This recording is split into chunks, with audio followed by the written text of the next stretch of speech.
Ustaz.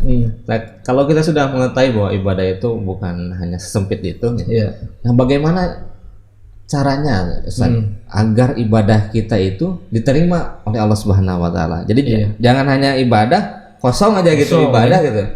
Gimana caranya biar diterima oleh Allah Subhanahu wa taala? Iya. Baik. Ini penting juga, pertanyaan bagus nih antum, Masya Allah. Mewakili teman-teman semua. Iya.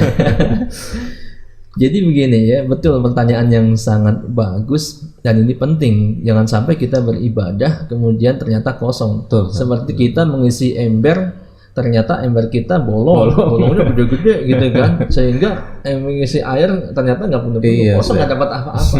Nah ini penting sekali. Nah jadi kalau biar ibadah kita diterima sama Allah, ini ada syarat-syarat atau ketentuannya ya, SK ya, syarat dan ketentuan berlaku gitu. Dan ini benar serius berlaku.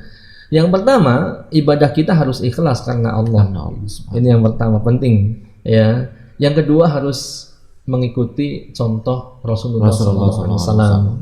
Begitu. Nah, hal ini diisyaratkan dalam surat Al-Mulk ayat yang kedua akhirnya.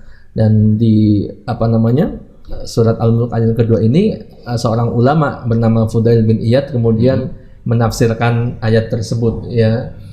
Yang bunyi ayatnya kurang lebih Allah berfirman, "Alladzi khalaqal mauta wal hayata liyabluwakum ayyukum ahsanu amala wa huwal azizul ghafur." Dialah Allah yang menciptakan al-maut dan hidup, ya, menciptakan mati dan hidup, liyabluwakum ayyukum ahsanu amala, untuk menguji kalian manusia, kita semua ya, siapa di antara kalian, di antara manusia itu yang ahsanu amala, yang paling baik amalnya.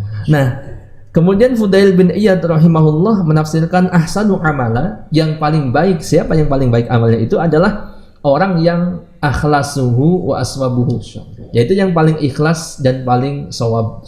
Yang paling ikhlas dan paling shawab. Shawab itu maksudnya paling tepat. Jadi cara beribadahnya itu benar, tepat, sesuai dengan apa yang diajarkan oleh Rasulullah Sallallahu Alaihi Wasallam.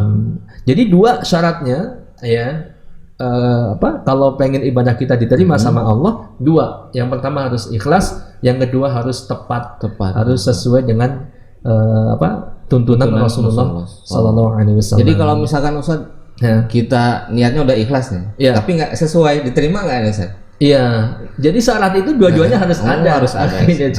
Nggak bisa ini salah satunya ada, satunya absen, nggak bisa. Jadi pertanyaannya diterima atau enggak diterima. Kenapa saya bilang bisa nggak diterima? Ya memang Allah yang menentukan demikian.